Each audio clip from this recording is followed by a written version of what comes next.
On est à la CCI pour le VinoCamp à Carcassonne, ce qui est une série de tables rondes sur les sujets entre l'intersection du vin et de l'Internet.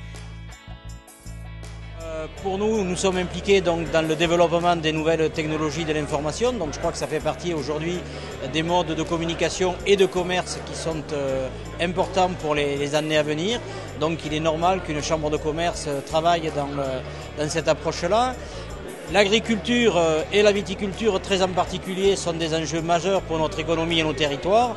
Et donc, un VinoCamp à Carcassonne, je dirais que c'est tout à fait naturel compte tenu de la place viticole que représente Carcassonne dans le monde entier.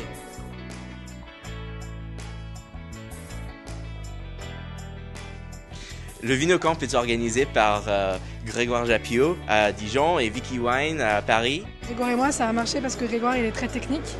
Il sait mettre un Wi-Fi dans une CCI. Il sait créer un site internet. Je suis blogueuse, donc je représente une autre image que lui qui est plus tech. Il y a une trame directrice au début du VinoCamp avec 4 ateliers prédéfinis par des gens qui s'y connaissent bien et qui savent déjà de quoi ils ont envie de parler.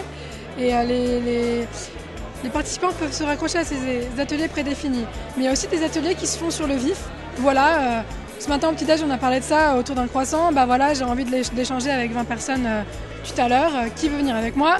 Et là, les 20 personnes intéressées, ou 30, vont joindre cette personne qui avait une bonne idée. Et l'idée va se devenir une idée de groupe, en fait, qui va se développer, un peu comme un brainstorming, un focus group, quoi. C'est vrai que les participants viennent de beaucoup de milieux différents et c'est presque la force du VinoCamp. Le pouvoir social du vin, parce qu'on aime tous venir partager un verre et parler d'un verre. Et j'étais trop ravi d'essayer d'organiser quelque chose avec la CCI et la mairie de Carcassonne pour pouvoir montrer aux vignerons du coin qu'il y a des gens intéressés dans notre produit, il y a des gens qui veulent nous aider et il y a beaucoup de choses qu'on peut travailler sur Internet. Là, en fait, c'est une application même du vin, de l'Internet et des réseaux sociaux parce qu'on est tous en train de goûter des vins, de vivre la dégustation en réel, mais de la transmettre en même temps sur les réseaux. Voilà. Et demain, on va dans les vignes. On va voir au Vineyards, Ryan O'Connell chez lui, qui est un vigneron blogueur assez connu et qui se débrouille très bien sur Internet. Et on va goûter les vins des outsiders du Languedoc. Donc c'est encore un moment phare où, voilà, c'est bien d'être sur Internet dans le virtuel, mais il y a le réel. Et le réel, c'est cette journée du dimanche. Moi, j'ai participé au VinoCamp pour 2 raisons. La première, c'est déjà de mieux comprendre les appellations et ces terroirs du Languedoc qui sont compliqués en termes d'appellation. Et deuxièmement, Internet.